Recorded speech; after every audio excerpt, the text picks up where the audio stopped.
All right, beautiful people. Let's call this episode 63 of the Athletic Philosopher podcast. Holy moly, we're really doing it. We're really getting on up there in the numbers in terms of the episode. So I want to first thank everybody for coming on this journey with me. I think I'm slowly learning the game of podcasting, and it goes something like this. If you like what you're hearing, you want to drop me a 5-star review, Spotify, Apple Podcasts, wherever it is you're getting this or listening to it on YouTube, thumbs up, subscriptions. I guess all those things matter and they help. So if you like what you're listening to, show me some love. And hit that 5-star review, hit that subscribe button if it's in your heart to call to do that. And in these episodes, I'm often talking about things that I am experimenting with myself, things that I am working on with the people that I coach. I used to be deep in the world of the academy as a professor of sport history, philosophy, sociology, and psychology. And as I say at the beginning of all these podcasts, things happened. Big time things happened at the university, which means I'm no longer there.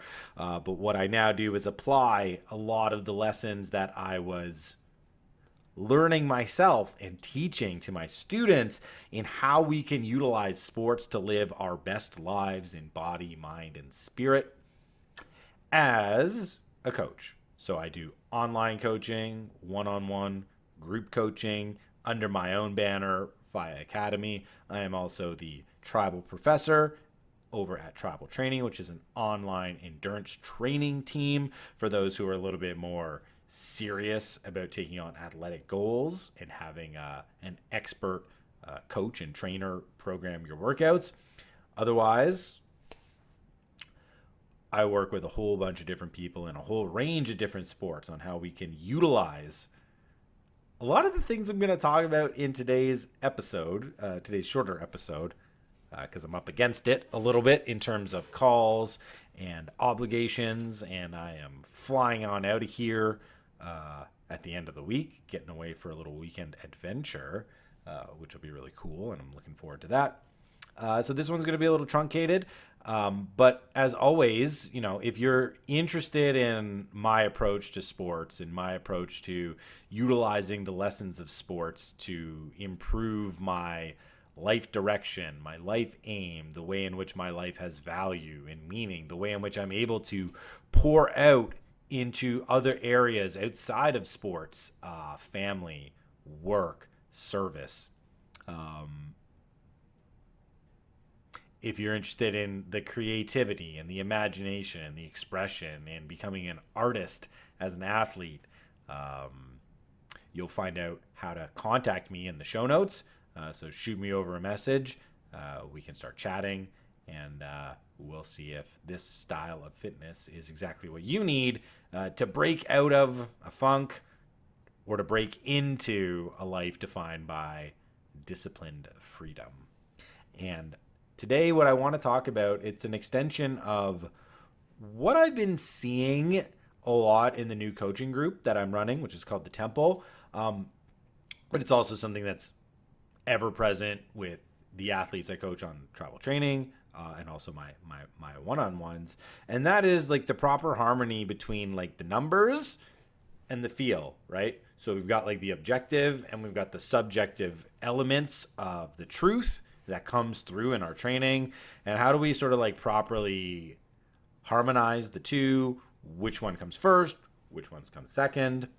And I've done a lot of writing about this over on my Substack, which again, if you like what you're hearing, I write about this stuff all the time, sending out usually 5 emails, newsletters, articles a week over on Substack. That link will be in the show notes as well. So go ahead and subscribe over there too. But it got me thinking about what I do in my mind on, I would suggest like a good amount of my workouts, right?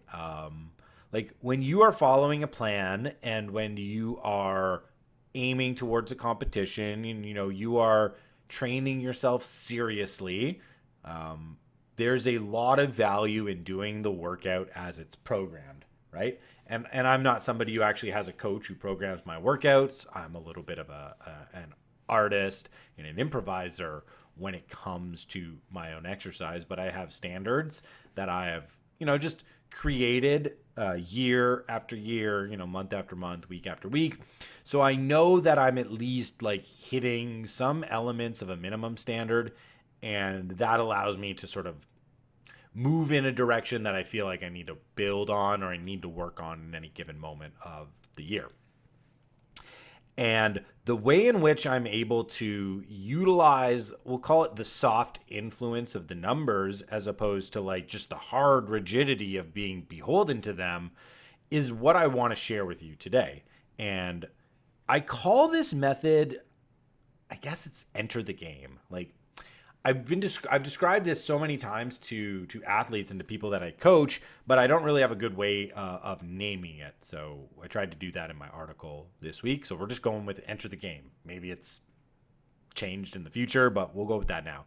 So this particular method is called enter the game, and it's a way to free flow with the numbers in the moment to create an experiment of fun and achievement and accountability to raising your physical performance without having to look down at the plan and say, dude, I'm supposed to be running hard intervals today. That just ain't going to fly. Like, my body is run down. I don't have the time for whatever reason. Okay.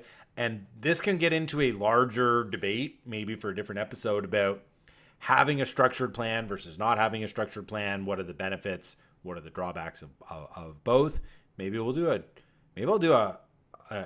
maybe that will be the podcast where I finally invite head coach Ryan Dreyer onto the pod, because I think that would be a very cool one for him and I to go back and forth on. Yeah, maybe. But I don't necessarily want to get into those details today. I want to talk about this enter the game idea, right? Now, when we are thinking about the proper relationship between like the numbers of our exercise and the way we feel about it, what is the thing that should be orienting us? What is the thing that should be aiming us? Where should the primary foundation be? It should not be in the numbers. Like, it should just not be in the numbers. Unless we are professionals, unless we are elites, the numbers only hurt. The numbers only hurt in terms of defining the success metric. Okay? Because if I'm a professional, or if I'm like elite, that's just the win-loss nature of sports, right? Like, the one who does better wins, the one who doesn't do as well loses. Okay, so that's fine. However, we do not need to be beholden to that idea if we are, say, training towards character development, if we are training towards acquiring virtue, if we are training towards some sort of a personal or spiritual transcendence or breakthrough, and if we are looking to leverage those lessons into our lives. Like, the best athlete is not the most moral athlete, right? Like, the one who wins the prize is the best human. Okay? Sports, by me playing sports seriously, I don't automatically become like a moral actor. I don't automatically become the best person I can be just because I'm the fastest runner. Okay? That's not really why we push for achievement. It's not that the achievement creates the character. It's that the process towards the achievement is where character is generated. And then it can be displayed in the performance. It can be displayed in the contest. It can be displayed in the win or lose situation. And then the way you react to the win or the loss is actually emblematic of what you've really earned. Okay? So we want to be able to open up what the meaning of these activities are. And if I primarily derive the meaning from the numbers, I have a very limited capacity in order to have those numbers work for me. Because as we all know in the world of sports, right, you're not setting a PR every single time you go out. Like, you don't win 100% of the matches. You're going to lose, and likely you're going to lose more times than you win. So you cannot derive some sort of a positive meaning when the thing that you're looking to, give that meaning is giving you negative feedback. Like, the weight's just not coming up anymore. Like, I'm not as fast. I'm not able to shave off the seconds on my mile time anymore, right? It just, you get into this really nasty race against something you're just not going to beat, which is like quantification, measurement, and like the fact that you've always got to go more. You've always got to go faster. Like, there is an appropriate time when the numbers can be we'll say the defining metric of a session or of a race, or possibly even like a year or a season or a build. But it can't be the thing that drives the entire bus. It cannot be the thing that animates the journey. So we've got to be able to go to these subjective, to these feel based, to these more personally related values when it comes to deriving positive a positive sense of why we're doing the activity, of why we are exercising, of why we are disciplining ourselves, of why we are putting ourselves through the physical strain, right? So first off, we want to aim from the subjective. And this just allows me to create new measurements and things that I want to go after. There are race distances, but I don't have to sign up for any of the races. I can decide to create something for myself that's more meaningful based on what I want the training to do for me, right? So it starts with values, it starts with purpose, it starts with the identity that you want to assume, portray, and be, right? With who you want to be. So I'm going to use myself as the example here. I want to be somebody who exercises in a way that is not only exciting and interesting to me, but also piques the curiosity of other people who are into fitness and into exercise. Like, I want to have my own little style. I want people to take a sideways look at what I'm doing and think, oh, wow, that's very interesting that he's deciding to do things that way. I've never really come across or seen anybody do it exactly like that. I sure don't want to necessarily do it like that, but it's intriguing and I can see that it's really working for him. That's really neat. That's kind of how I envision my style, where it's like I'm doing the things that I love, but they're different. They're not exactly what other people are doing. And that other people don't look at it with sort of derision, but people in the know, they look at it with a kind of admiration, or at least mutual respect for the game that I'm playing, and that's just indicative of the way I want to live my life. Like, hello, I'm not interested in copying. I'm not interested in following anybody. I'm very interested in carving my own path and making my own destiny out of my own talents and passions and desires and values, which I talk about quite a bit on the pod here.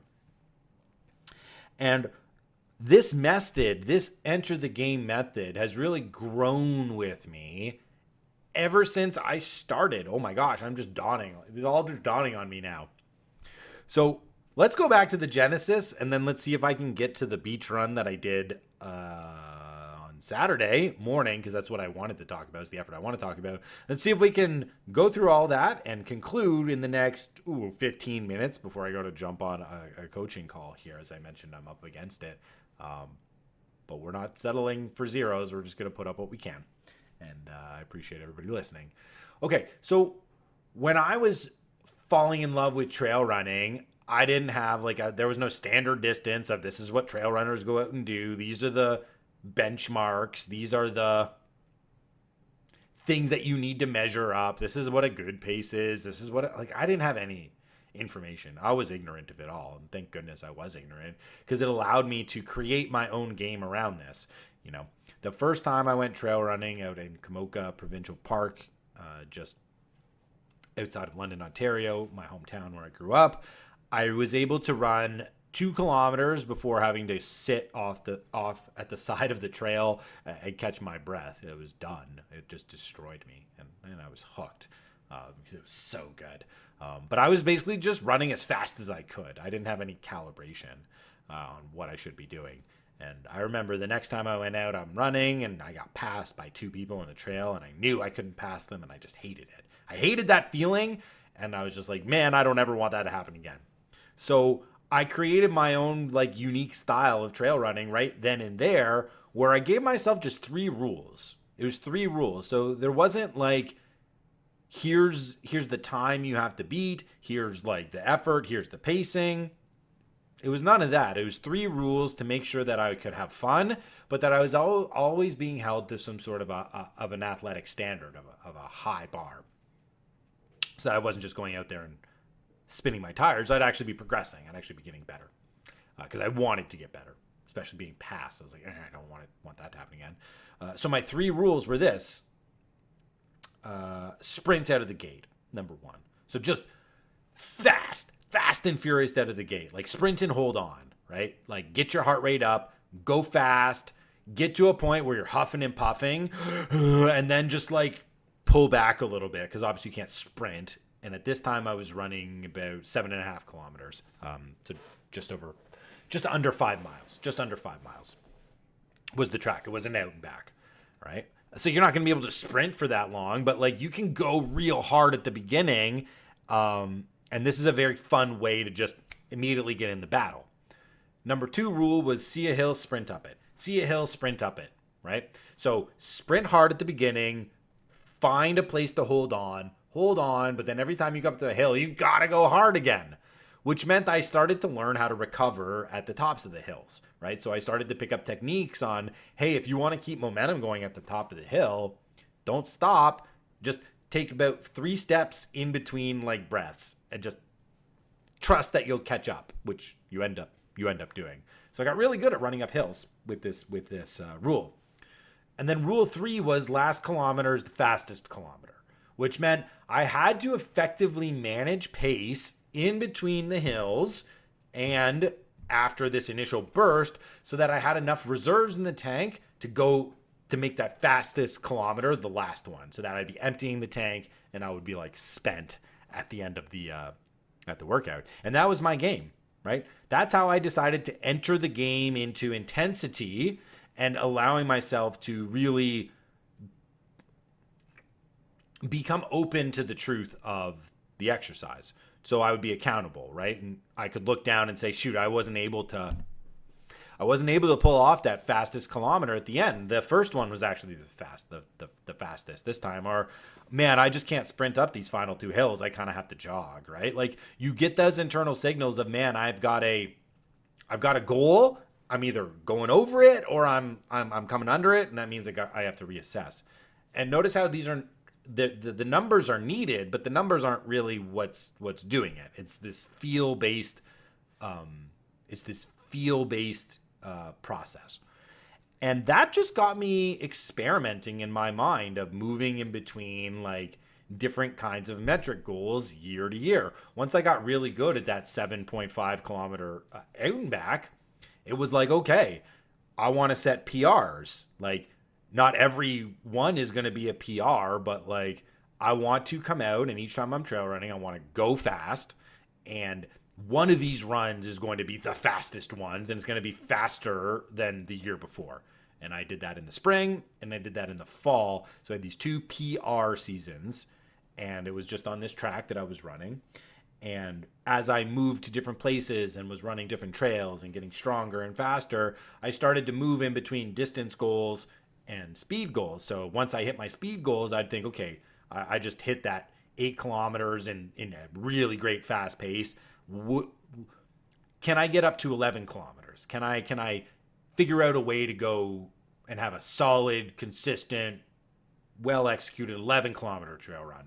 And then when I've got really good and comfortable at that, and that would usually be in terms of like breathing and how I felt after the run and my legs, then it was like, okay, now let's go really fast on this 11 kilometers. And I just did that for probably my first 8 years of training. Never got into a race, but was always each year testing myself with this enter the game kind of mentality. And really, like, the enter the game method is I am not beholden to go set a PR each time I go out there. I can actually pick and choose when the moment strikes for me to hit hard, right? And I'll talk about this one trail run that I did, maybe the best trail run that I ever pulled off.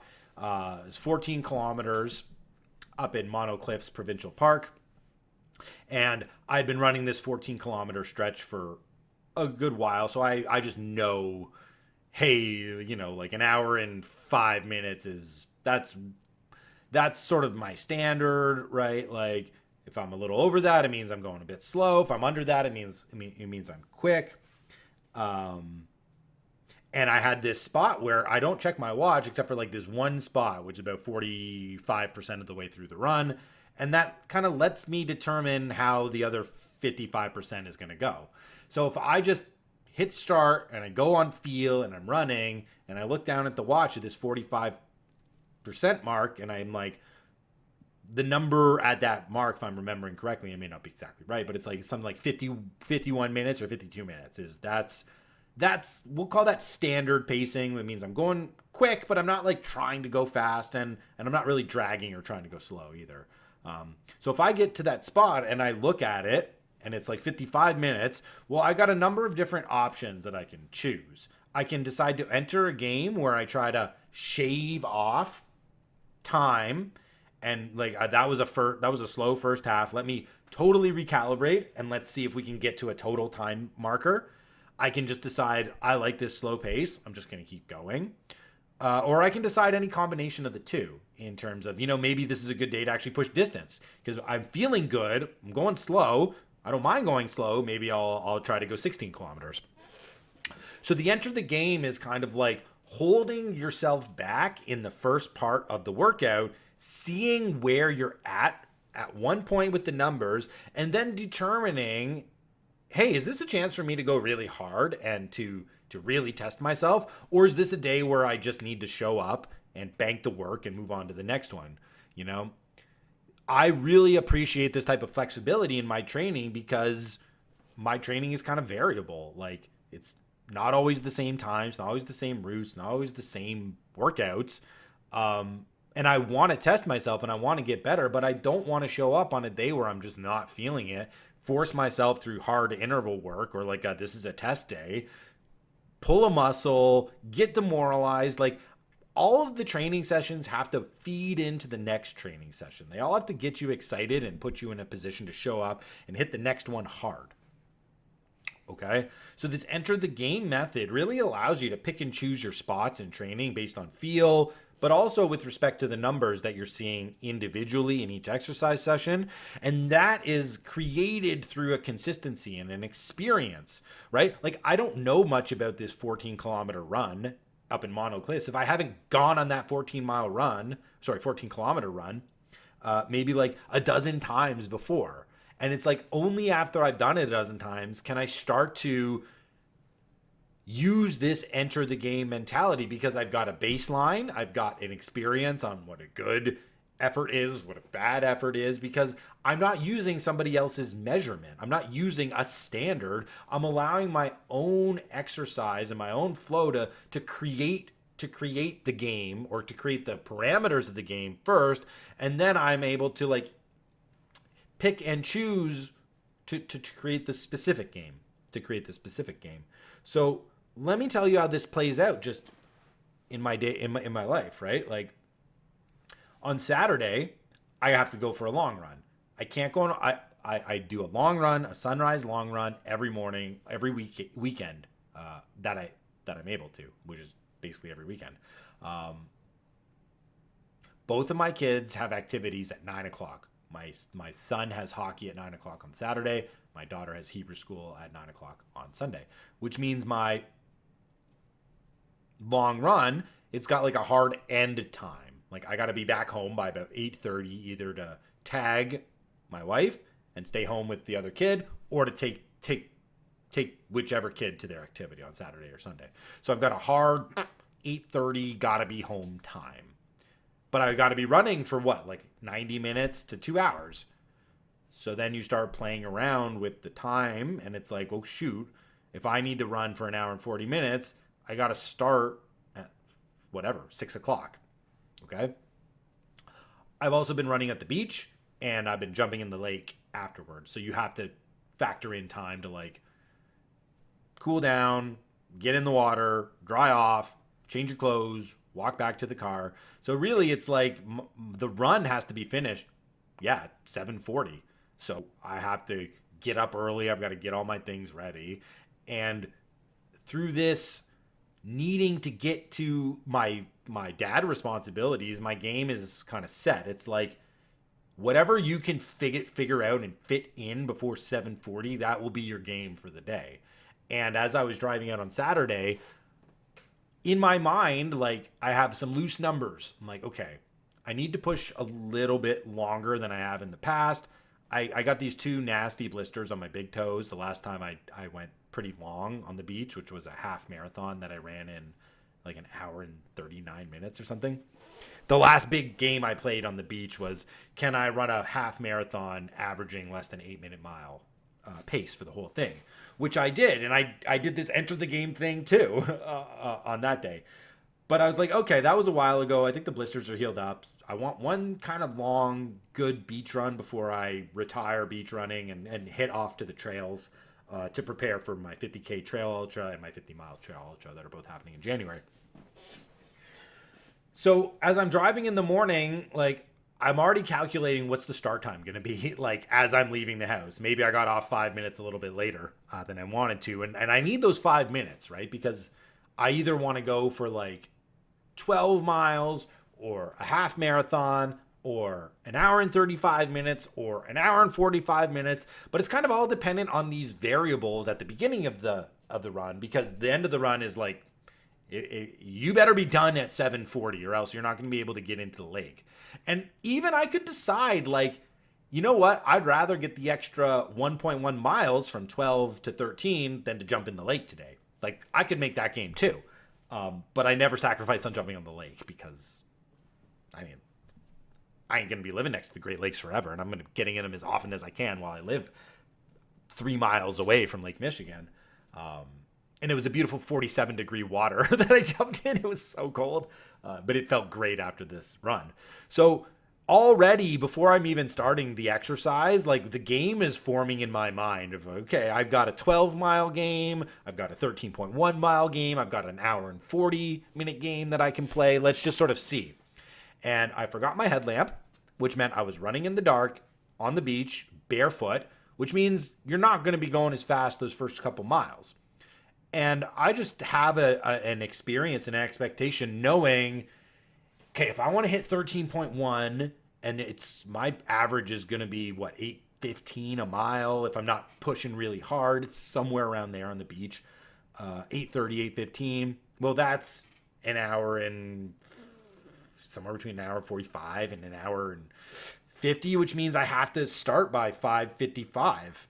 But when I hit start on my watch, it was 6:06, I think. So already I'm like, I'm not sure I can get 13.1 unless I'm really pushing hard. And I can't really push really hard in the dark with my bare feet. So I already kind of felt like, I'm not sure the half marathon game is the game for today. Okay. And I just run. I run 6 miles. That's half of the 12 miles before I even look at the watch to see how much time I have and what game I can play. Then I look down at my watch and I see, okay, my pace is not as quick as it could be, but I do have the option still on the table to push really hard to hit the 13.1 and get in the lake. But my body is not feeling the need to push intensely, right? So I'm going to hold off on the game for another 2 miles, and I want to see, I'm going to consciously try to pick up my pace. Like I'm not going to push into a place where my body is uncomfortable, but I'm going to pick up my cadence. I'm going to pick up my pace. I'm going to try to go a little faster. And if I get the signal in those next 2 miles that, that pace is pretty close to what you need to get the 13.1, well, then I'm going to enter into that game and I'll push really hard for the final 5 miles. Those 2 miles came. They were not fast enough. So the 13.1 mile game got taken off the table for me, and I just had the 12 mile game left to play. And that 12 mile game was great because I was able to keep faster miles. I was hitting negative splits to finish it off. I was able to get into the lake. I was able to get home. And that was still a big win because I ended up running for an hour and 40 minutes on the beach, which if it was 12 miles or 13.1 miles, like I actually didn't really care about the distance. What I needed was the time on feet. And if it was going to be a slower, easier one or a bit of a faster push one, I was going to let my body tell me which of those games that I was going to play, because I have the parameters just like set in stone that I got to be finished at X time because I got to get home. But I've been running on the beach, like a dozen times in the past 2 months, past 3 months. So I've got that experience. I know the paces. I know the parameters of my structure in terms of my schedule. And then I just allow the variables to float around until I have to make a decision in the moment. And then once I make the decision, I go towards whatever that game is, whether that's a hold back or a go hard forward game, right? So this enter the game strategy is really this dynamic interplay between my experience, my present condition, my aspirations for the future, and how the numbers all fit within there, right?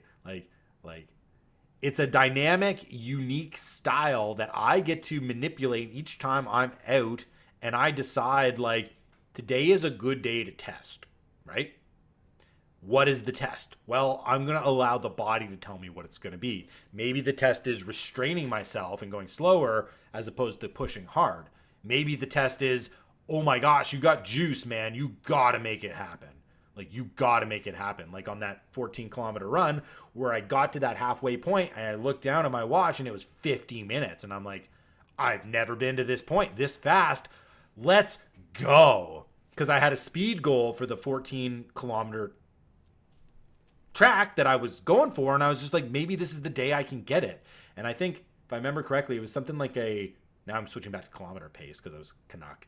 It was like a 520 something kilometer pace for the first 6 and change. It's not a 14 kilometers, it's like a 20 kilometer. This is literally like a 12 mile. I've got the distance all wrong. I apologize.